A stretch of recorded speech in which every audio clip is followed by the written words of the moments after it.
It's 12:35. Vanessa here for Jeremy now.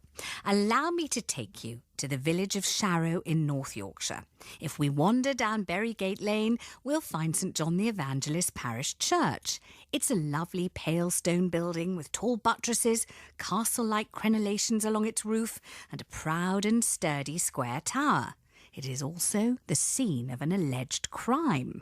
Last Sunday, a team of bell ringers came here to try their hand at playing its 8 bells.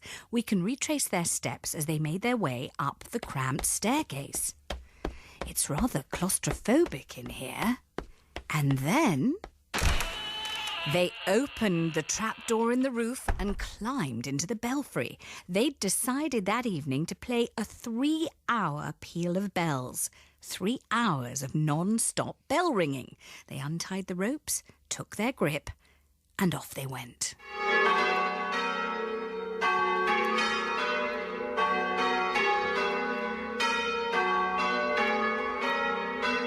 But it seems their sweet chiming music was not to everyone's taste. A mystery local man marched into the church, poked his head through the trapdoor, threatened the bell ringers and then locked them into the belfry. Who was he, and why did he decide to imprison the bell ringers all the way up in the roof of the tower?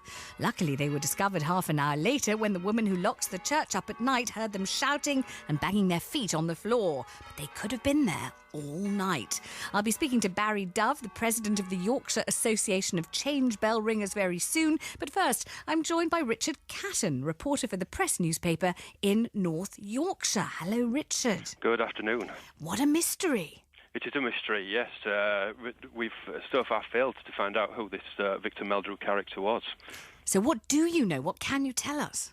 Well, all I can tell you is, as you very nicely explained there, he just appeared from nowhere, really, but poked his head through the trapdoor, remonstrated in the strongest possible terms with these bell ringers, and actually threatened to damage their cars, we believe, according to police. And I think he got little response from them, to be honest. They just carried on ringing, and he disappeared, and it seems has locked the trapdoor behind him, and he's gone. What do we know about these bell ringers? Because we have tried to get in touch with them. We hear they come from Oxfordshire. If any of them is listening right now, we'd be absolutely delighted to hear from you, of course, on 0500 288 291. What do we know apart from the fact that they originate in Oxfordshire? Well, we know that the church, Sharrow Church itself, you'll have to forgive me, my knowledge of bell ringing isn't brilliant, but I know it has a particularly impressive set of bells, apparently. And this was just a visiting team who would booked in for the afternoon to ring the peal, which, as you say, lasts for a good 3 hours. How often is a 3-hour stint of bell ringing heard in those parts? Is it a normal occurrence? I don't think so, no. I think, as you can imagine, it takes a lot of dedication and persistence.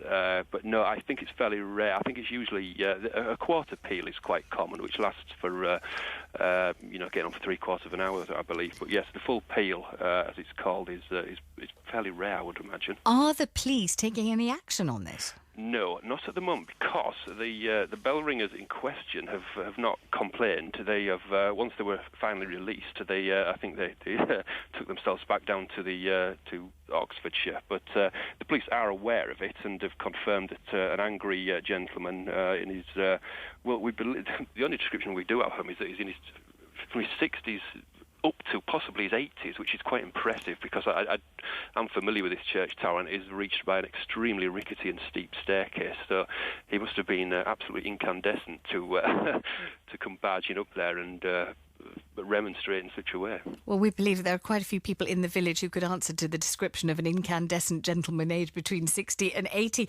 Richard, thank you very much indeed. Let's talk to our professional tintinnabulist here, Barry Dove, president of the Yorkshire Association of Change Bell Ringers. Hello, Barry. Hello, Vanessa. Nice to speak to you. Delightful to talk to you. How normal is it to ring them bells for 3 hours at a stretch? Well, it happens periodically, maybe once or twice a year, Vanessa.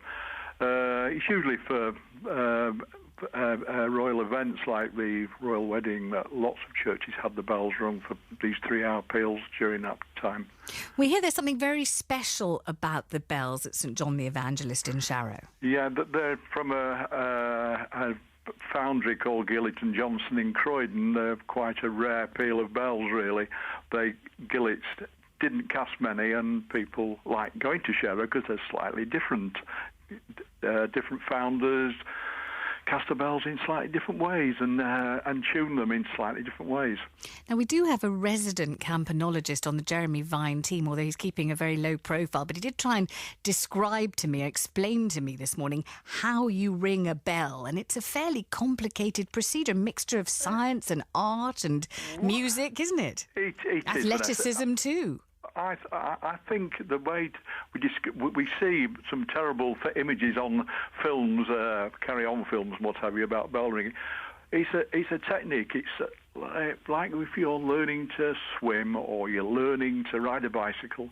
It's not easy at first, but you learn, and once you can do it, you can do it, can't you? If you know what I mean. Is the response usually enthusiastic? Do you waft people off on a sentimental reverie, or are there people in every village who can't abide the noise? No, I think bell ringers in general are very sensible about ringing bells. They ring on Sundays and they ring on practice nights at set times, and people get used to them.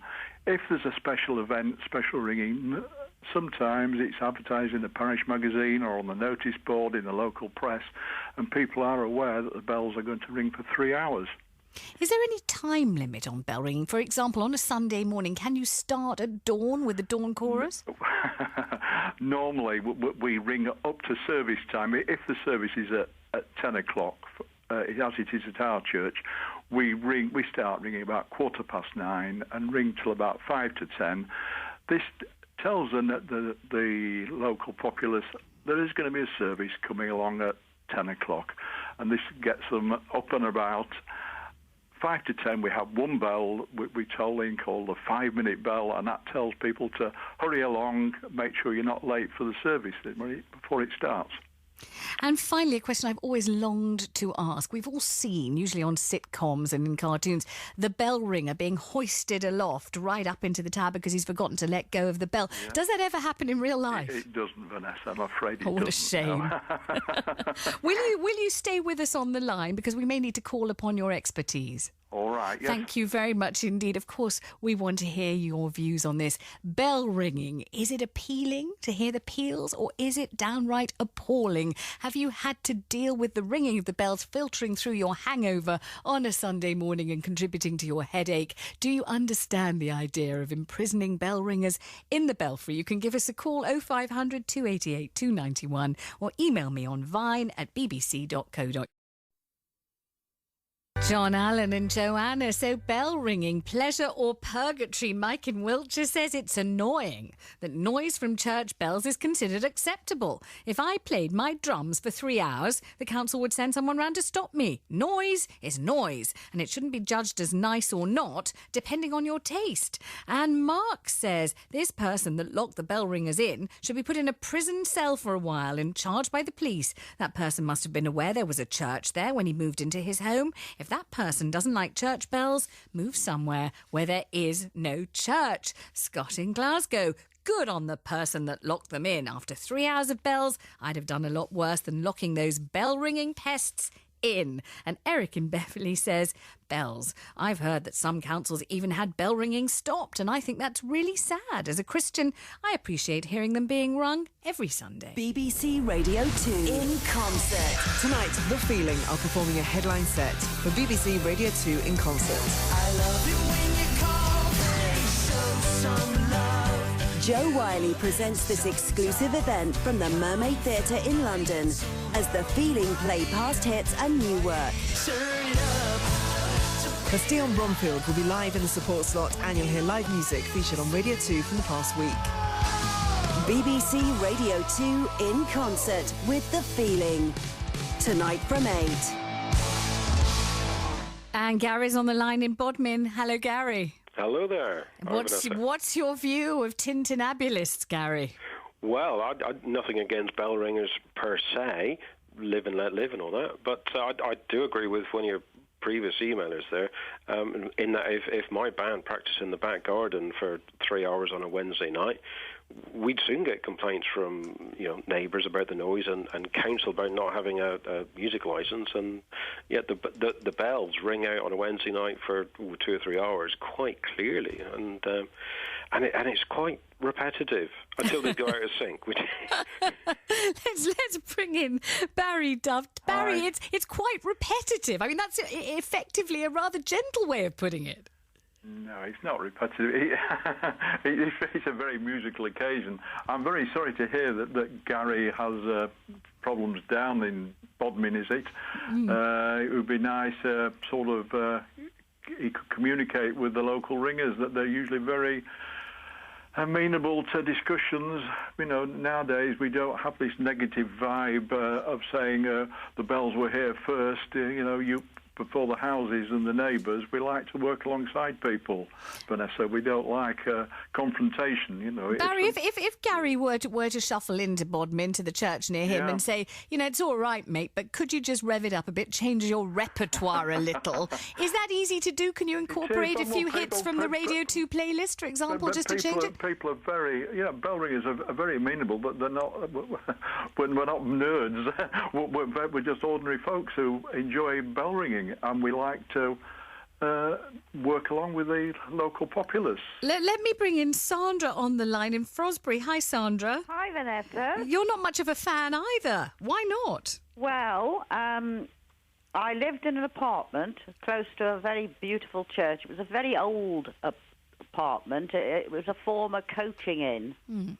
So it had been there for a long, long time. Oh, it sounds delightful. It was. So I moved into this apartment, and Saturday nights I was out clubbing till 2 and 3 in the morning.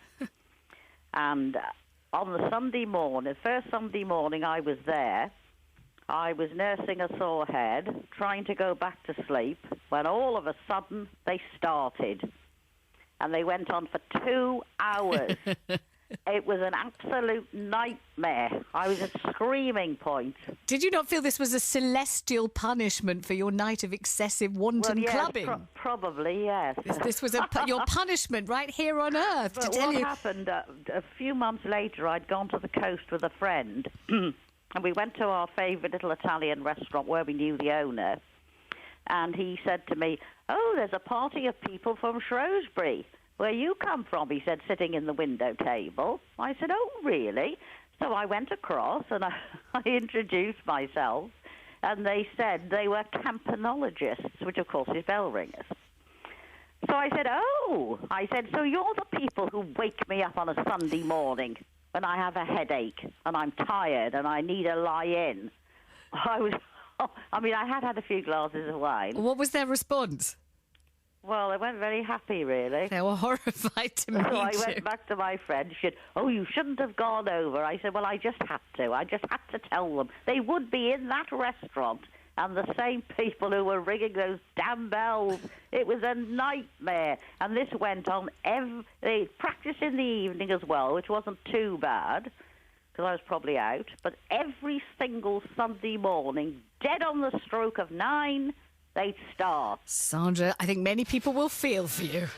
A little bit. Campanology. Do we love it? Do we loathe it? Rosie in Epping says, how hilarious. I like the sound of bells ringing, but come on, 3 hours, it's way too much. The bell ringers had no right to pollute the airwaves. Bill in Colchester, whoever locked the bell ringers in deserves to be bought a pint. When you've been working hard all week, you just want to relax at the weekend and not be disturbed. I'm all for people having hobbies, but not if they interfere with other people's lives. Stuart says, I've been a bell ringer for many years. However, I've recently given up due to bad wrist injuries from repetitive clenching. Towards the end of my career, my shrieks were nearly as loud as my bells clang. It was just getting too hard. David in Portsmouth serves them right. 3 hours? Bell ringing's okay for an hour, but no more than that. And how out of touch are these people that they didn't have a mobile phone to call for help? Maybe it was that repetitive strain injury. They just couldn't use the phone. And Neil in Swindon, if somebody played rock music for 3 hours from speakers mounted in the church bell tower at the same volume as the bells, would the bell ringers like it? I can understand someone wanting to put a stop to it after 3 hours. They need to think how they'd react to listening to something they don't like. They need to appreciate that somebody might have been wanting to watch telly, not listen to incessant clanging.